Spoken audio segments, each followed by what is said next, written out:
सोनखान विद्रोह। सोनाखान विद्रोह छत्तीसगढ़ में ये आज हम पढ़ने जा रहे हैं। तो देखिए, छत्तीसगढ़ में जो बलौदाबाजार जिला है, वहाँ पे सोनखान या सोनाखान नाम की जगह में 1856 ईस्वी में 1856 ईस्वी में क्या हुआ था कि सोनाखान विद्रोह यहाँ पे हुआ था। सोनाखान विद्रोह क्या था? तो देखिए, सोनाखान जो जगह मैंने बताया आपको, जो कहाँ पे है, बलौदाबाजार ज़िले में स्थित है। तो सोनाखान के उस समय ज़मींदार हुआ करते थे हमारे वीर नारायण सिंह जी, जो बेसिकली बिंजवार जनजाति के से बिलोंग करते थे और वहाँ के क्या थे, ज़मींदार थे। अब हुआ क्या था कि उस समय जब वो वहाँ के ज़मींदार थे तो उस समय वहाँ पे एक बहुत ही भीषण अकाल पड़ गया उस एरिया में। और अकाल पड़ने के कारण वहाँ पे जो लोग थे वहाँ पे भूखे थे, उनके पास अनाज नहीं था खाने के लिए। तो क्या किया शहीद वीर नारायण सिंह जी ने, उन्होंने किया ऐसा कुछ कि उन्होंने लोगों से मदद मांगी। जो धान है, सॉरी, जो अन्न है उसके लिए लोगों से मदद मांगी। बट बहुत से लोगों ने तो मदद किया, जो भूखे थे उनको उन तक अन्न पहुंचाया। बट हुआ ऐसा कि बाद में उसके बाद भी बहुत से लोगों के लिए अनाज जो है वो पूरा नहीं हो पा रहा था। तो इसलिए उन्होंने, जो वहाँ के जो कसडोल के एक व्यापारी थे मक्खन लाल, जो बनिया जाति के थे, उनसे उन्होंने क्या किया, अनाज की मांग की। उन्होंने कहा कि अभी आप क्या कीजिए, जो भूखे हैं, जो अकाल पीड़ित हैं, उन तक आप जो गोदाम में अनाज रखे हैं उसको पहुंचाइए, और फिर बाद में जब स्थिति सामान्य होगी तो आपको हम या मेरी तरफ से ये अनाज लौटा दिया जाएगा। मगर हुआ ऐसा कि जो वो माखन लाल जो बनिया था, उस बात के लिए वो तैयार नहीं हुआ। और क्योंकि स्थिति बहुत ख़राब थी और जो माखन लाल बनिया के तैयार नहीं होने पर शहीद वीर नारायण सिंह जी ने यह निर्णय लिया कि अब वो क्या करेंगे, उसके जो गोदाम है उसको लूट लेंगे।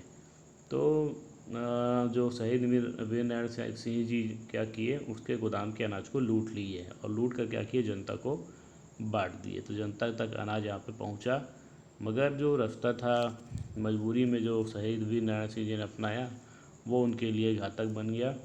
और उस समय इसका जो इन्होंने क्या किया, जो माखन लाल थे उन्होंने इसका कंप्लेंट कर दिया शहीद वीर नारायण सिंह जी का। और उस समय जो कमिश्नर थे मिस्टर प्लाउडन थे, उस समय के कमिश्नर थे मिस्टर प्लाउडन, और जो डिप्टी कमिश्नर थे रायपुर के, वो थे चार्ल्स सी इलियट। ये जो थे रायपुर के डिप्टी कमिश्नर थे। ओके।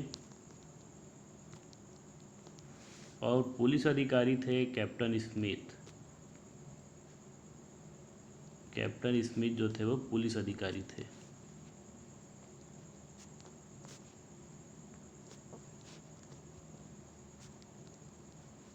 ठीक है। तो हुआ ये कि 24 अक्टूबर 1986 को नारायण सिंह को क्या किया गया, संबलपुर से क्या कर लिया गया, गिरफ्तार कर लिया गया। वहाँ उनको पकड़ लिया गया और उनको पकड़ के लाकर रायपुर के जेल में उन्हें कारावास में डाल दिया गया, क्योंकि उन्होंने क्या किया था, अनाज लूटा था। और इनकी गिरफ्तारी किसने की थी, कैप्टन स्मिथ ने की थी। लेकिन हुआ ये कि कुछ समय बाद वीर नारायण सिंह जी 27 अगस्त 1987 को, ये आप दिनांक याद रखेंगे, 27 अगस्त 1987 को भाग गए वहाँ जेल से। सुरंग बना के वो कामयाब हो गए भागने में। उनको पकड़ा कब गया था, 24 अक्टूबर 1986 को, और वो भाग गए वहाँ से 27 अगस्त 1987 में। लेकिन वो भागने के बाद ज़्यादा समय तक भाग नहीं पाए या छुप नहीं पाए, और 10 दिसंबर 1986 को उनको फिर से गिरफ्तार कर लिया गया था। और उसके बाद उन्हें क्या किया, इसी तारीख को रायपुर के जय स्तंभ चौक में फांसी पे उन्हें फांसी की सज़ा सुनाई गई, उनको फांसी दे दी गई। और इसीलिए इनको क्या कहा जाता है, छत्तीसगढ़ स्वतंत्रता संग्राम के प्रथम शहीद इन्हें कहा जाता है। तो यहाँ से एक आंधी चालू हुई थी, सबसे पहले इन्हें फांसी में लटकाया गया, ये प्रथम शहीद कहलाया। और उसके बाद बहुत से स्वतंत्रता सेनानी आगे आए और अपना योगदान उन्होंने दिया। परंतु जब प्रश्न आपका पेपर में आता है कि प्रथम स्वतंत्रता संग्रामी कौन थे जो शहीद हुए, तो उसमें आप आंसर में डालेंगे शहीद वीर नारायण सिंह जी। इन्हें कहा ही जाता है शहीद वीर नारायण सिंह जी। ठीक है, तो यहाँ से जो क्वेश्चंस निकल के आ सकते हैं, एक तो कब इनको सबसे पहले अरेस्ट किया गया, कहाँ पर अरेस्ट किया गया, संबलपुर में। किस जेल में बंद किया गया, रायपुर के जेल में। किस लिए उन्हें गिरफ्तार किया गया था, तो अनाज लूटने के जुर्म में। ठीक है, और कब फरार हो गए जेल से, तो डेट आपको याद रखना है 27 अगस्त 1987। एक बार फिर से उन्हें कब पकड़ के फांसी पर लटका दिया गया, 10 दिसंबर 1987।